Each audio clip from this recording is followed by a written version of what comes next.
Wait a minute, I know that your spirit still ain't sleep. Wake it up, wake up, wake up! I'm the librarian, and I came to read. My babies, I'm back. What's up? What are y'all doing? Wake up. Like I said, it's time for you to wake that spirit up. We have a lot of things to talk about, but first, before we get into it, make sure that you go to patreon.com/AdrianExpression. I've been noticing a few of you have been making your way over there, checking it out. A lot of you have been voting. Like I said, I put up some topics yesterday that you guys have the opportunity to vote on if you go over there and sign up. There are polls on the article that I'll be writing tomorrow and also on the topic video that I will be releasing on Monday. A lot of you guys have been enjoying those topic videos, so if you want to put your 2 cents in on the topics that I'll be talking about, make sure that you go over to patreon.com/AdrianExpression and check it out. I want to make sure to build solid platforms anywhere that I go, and you guys are helping me do that. Thank you so much. We have literally no time to waste. Let's get into it. Zendaya, what's up, girl? I see that you're in your sickening outfit like you always do. Zendaya has recently published some pictures of her hair dyed red, and she said, girl, face it, tiger, face it, sis. I'm MJ. A lot of the white fanboys have been a little pressed trying to mask their racism with other ideas as to why a made-up character can't be black, but here we are. Like I said, some people have been protesting the move, but Zendaya's not really featuring it. Somebody commented underneath her Twitter like, oh my goodness, not my MJ, and this is what she had to say about it. Oh, it's so sickening when the bad bitches win. It's just, I love it. I love to see it. Something that many of you might love to see again is the Avengers movie. Not sure if you want to go ahead and check it out again. Apparently next weekend it will be coming back to theaters because the creators want to make sure that they beat Avatar in the box office. This is coming from comicbook.com. Avatar still holds the all-time global box office record of $2.78 billion, and that is very close to the Avengers Endgame number, which is $2.74 billion. So I'm sure that that's what they're gunning for. They're going to re-release Avengers Endgame with a little bit more footage. So if that's something that you want to check out, go ahead. If you want to see Thanos' sand dune built chin again, you can go ahead and check it out. Something that's even more amazing to see, and honestly my wig is in the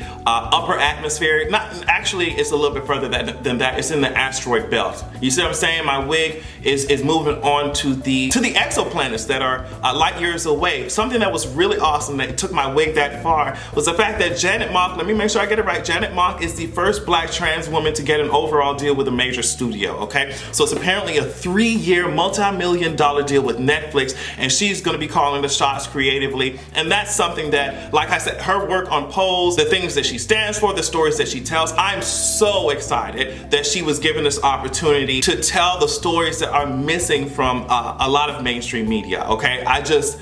The iconic behavior, the legendary, the LGBT type of behavior jumped out, you see what I'm saying? The power and the talent jumped out, you see what I'm saying? I can only be happy for people who get the chance to use their marginalized voice and they get a megaphone, you know what I mean? And spread their messages all across. Girl, we've been having to deal with a lot of bullshit, so it's finally nice to see something that I can relate to. LGBT people, black LGBT people, but especially black trans women can relate to on screen. Very happy to see that. So I wanted to talk about this whole Bella Thorne and Whoopi situation. If you're not aware, Bella Thorne, she's a celebrity. She ended up telling Twitter like, hey, someone has been harassing me. Someone's been invading my privacy, hacking my shit, threatening to leak my nudes. So here are my nudes. I'm just gonna leak them. I'm gonna take the power away. And I thought that was a brilliant move, as uncomfortable as it might be. But they ended up talking about it on The View, and Whoopi was just like, your age is not an excuse. You know you're famous. If you're taking nude pics, you should know that there are hackers around. The cloud is not secure. Like, how could you not know that this is an issue in 2019? I'm just like,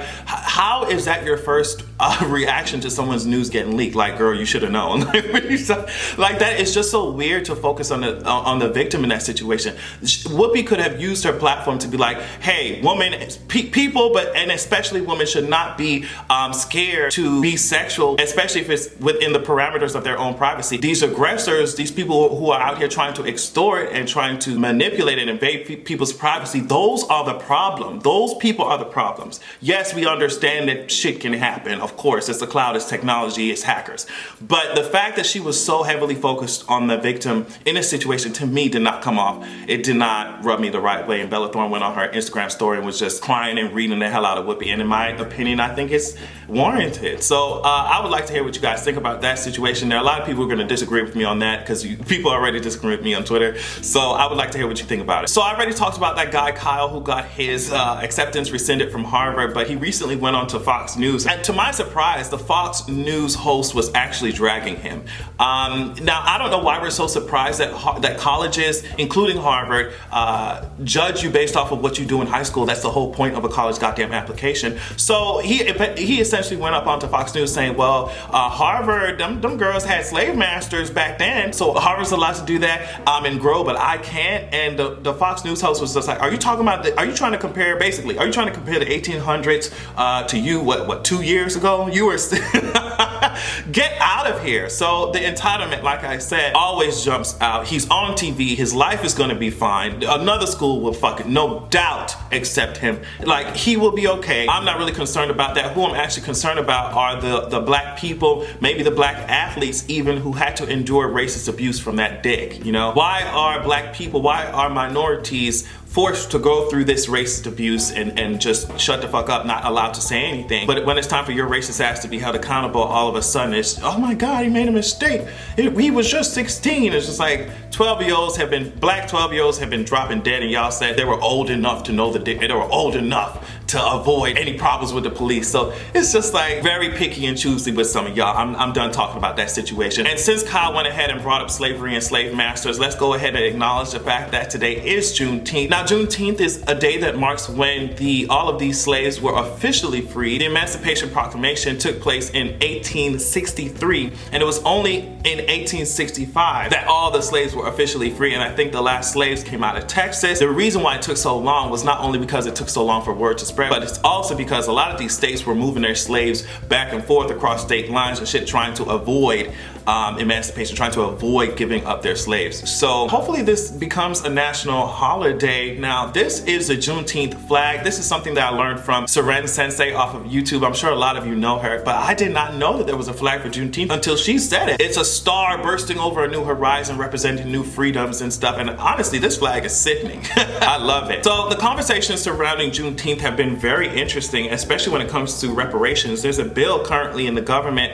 I think it's called HR 40, you can look it up. The language in the bill is very refreshing because it does not even bring up the question if reparations are needed. It's just about how would we do it. The House is currently trying to hear it, and that's why you saw that clip of Mr. McConnell, Mr. Turtle McConnell, talking about reparations, saying that, oh, well, I don't know how or why that's necessary. I don't know how we would even do that. The people who are responsible for slavery are not alive today, so it doesn't even matter. Even though there are people alive who are still benefiting from slavery and still living off of the money that was made off of slavery and passed down. So those are legitimate concerns and questions that need to be answered. And I wish that people would stop acting like it's so preposterous for black people to want some form of payment, especially in the face of an economy today that locks them out of opportunity and upward mobility. But it was even more so back then, where motherfuckers weren't even allowed to read, you know? I'm hoping that something legitimate can come from these conversations and from that bill. If not, even if it's not in this presidential term, maybe the next one. And speaking of presidents, Trump is freaking out because Hope Hicks, the former White House communications director, has been brought in by the House of Representatives to go ahead and do a private, like a closed door interview, because they're still trying to investigate his obstruction of justice or whatever. So he just went on Twitter just ranting mad as hell. These Democrats, what are they doing? Going digging up shit. They need to be worried about Hillary. That shit was, I was like, all right, girl, if there was nothing there, you wouldn't be acting like this. And the second thing is kind of scary.